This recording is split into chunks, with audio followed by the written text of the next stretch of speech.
It's happened again. Sephora Canada have outlined that there's some new products coming to Urban Decay, and they are actually, by the way, available on their site right now. On Sephora's site, that is. But it's not over on Urban Decay's one. So I'm kind of like, whoopsies, have you leaked things again? But they have 3 new Moondusts that are available now. I will have an affiliate link down below if you are interested, to both Sephora and Urban Decay. But a massive thank you to Makeup on Your Radar for the information on this. Let's discuss. These are 3 new shades to their Moondust eyeshadow, and they come in the shades Cosmic Craze, Rebel Star and Wild Dipper. So that's the shades like chronologically. Now, if you're thinking to yourself, that shade Wild Dipper at the bottom, that looks a little bit familiar to me.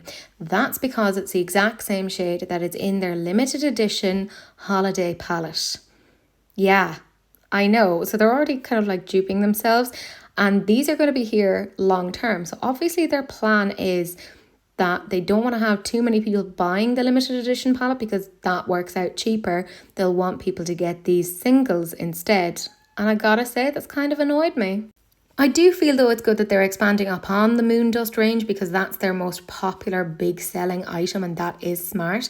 This is the Cosmic Craze one. And as I said before, Moondust just looks so beautiful on the eye. You don't really have to work with anything else. You can just let it be. So that's so smart.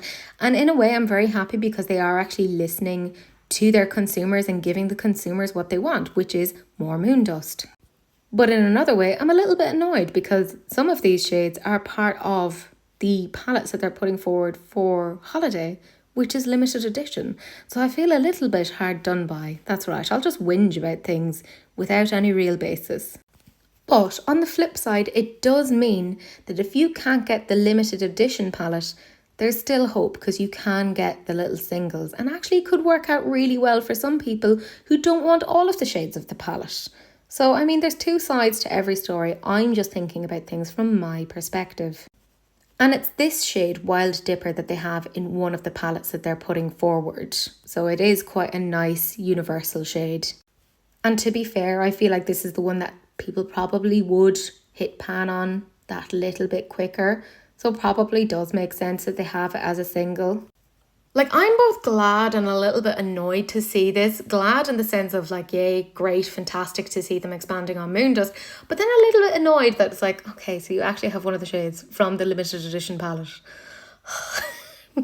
Like, it is just a little bit annoying. But, you know, I'm just still salty that that palette is limited edition. I just don't think it should be. But that's just me. I do think this is great though. In general, my thoughts are that this is a good release, a good launch. I do wonder, did Sephora accidentally leak it? Has it been taken down since? I do want these at some point. I'm not going to run out and get them straight away, but I do think that this is a very smart launch, and I am so interested, as always, to see what you guys think. So comment down below.